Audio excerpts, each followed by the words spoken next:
Hello everyone, welcome to Sanmargaha classes. Question number 19 from Coromandel Fishers. Why is the kiss of the spray described as sweet? It is for 4 marks. Kiss of the spray ಅನ್ನ ಯಾಕೆ sweet ಅಂತ describe ಮಾಡಿದ್ದಾರೆ. Okay, kiss of the spray means the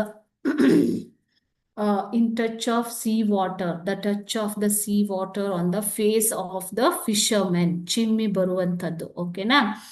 The kiss of the spray is described as sweet because it represents the joyful, refreshing and intimate connection the fishermen have with the sea.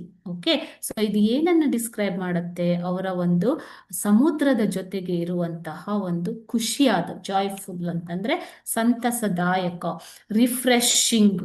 Okay, so ಅದೇ ರೀತಿ intimate ಅಂತಂದ್ರೆ ಆತ್ಮೀಯವಾದ ಸಂಬಂಧವನ್ನ ಒಂದು ಹೇಳ್ತಾ ಇದೆ. ಓಕೆನಾ? Which they consider their home and mother. ಸೀಯನ್ನೇ ಅವರು, ಸಮುದ್ರವನ್ನೇ ತಮ್ಮ ಹೋಮ್, ಮನೆ ಮತ್ತು ತಮ್ಮ ತಾಯಿ ಅಂತ ಕನ್ಸಿಡರ್ ಮಾಡ್ತಾರೆ. It reflects their love for the sea and their adventurous spirit. ಇದು ಒಂದು ಅವರ ಸಮುದ್ರದ ಬಗೆಗಿನ ಉತ್ಕರ್ಷವಾದ ಪ್ರೀತಿ ಮತ್ತು ಅಡ್ವೆಂಚರ್, ಸಾಹಸದ ಬಗೆಗೆ ಇರುವಂತಹ ಅವರ ಉತ್ಸಾಹವನ್ನ ತಿಳಿಸುತ್ತೆ. Their for kiss of spray is described as sweet. ಅವರಿಗೆ ಅದು ಸ್ವೀಟೇ. ಓಕೆನಾ? ಸೊ ಅದನ್ನ ಸ್ವೀಟ್ ಅಂತ ಡಿಸ್ಕ್ರೈಬ್ ಮಾಡಿದ್ದಾರೆ ಇಲ್ಲಿ ಪೋಯೆಟ್. Okay, thank you.